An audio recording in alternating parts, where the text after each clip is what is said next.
Mumbai Goa national हायवेवरील दुसरा आणि सिंधुदुर्गातील पहिला टोल नाका जो आहे तो उद्यापासून सुरू होणार आहे अशी चर्चा जी आहे ती सध्या रंगू लागलेली आहे।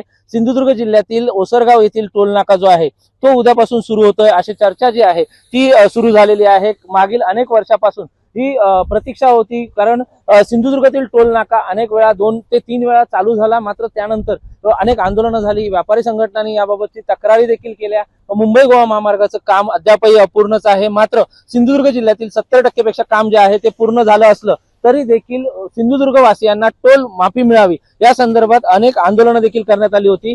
जर पाहिलं तर मुंबई गोवा नॅशनल हायवेवरील खारपाडा येथील म्हणजेच रायगड जिल्ह्यातील खारपाडा येथील टोल नाका जो आहे तो 1 महिन्यापूर्वी सुरू झाला आणि त्यानंतर आता जर पाहिलं तर या ठिकाणी सिंधुदुर्ग जिल्ह्यातील हा जो ओसरगावचा टोल नाका आहे हा टोल नाका आता चालू होणार आहे। त्यामुळे अनेक चर्चा ज्या आहेत त्या सुरू झालेल्या आहेत। मात्र काही दिवसांपूर्वी पालकमंत्री नितेश राणे यांनी देखील जाहीर केलं होतं की कमर्शियल व्हेकल असतील, ज्यांच्या पिवळ्या नंबर प्लेट असतील त्यांच्यासाठी 50% कन्सेशन असणार आहे, तर इतर ज्या गाड्या आहेत MH07 यांच्यासाठी एक स्पेशल लेन असणार आहे, विशेष लेन असणार आहे। मात्र सिंधुदुर्ग वासियांना टोल माफी मिळावी अशी मागणी जी आहे ती जोर धरत होती। मात्र सद्यस्थितीला याबाबत कोणतेही ठोस उत्तर जे आहे ते मिळालेलं नाही। मात्र जर अशा पद्धतीचे काही सूचना झाल्या तर इतर टोल नाक्यांवरची ज्या मागणी होत होत्या, टोल माफीच्या मागणी होत होत्या, त्या होणार का हे देखील पाहणं तेवढंच महत्त्वाचं ठरणार आहे। मात्र उद्या जर टोल नाका सुरू झाला तर MH07 या गाड्यांना, या विशेष गाड्यांसाठी काही सवलत असणार आहे का हे देखील पाहणं तेवढंच महत्त्वाचं असणार आहे।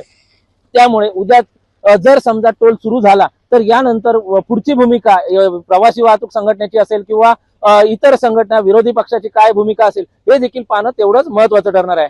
व्हिडिओ जर्नलिस्ट अनिकेत सह विशाल रेवडेकर, LS मराठी, सिंधुदुर्ग।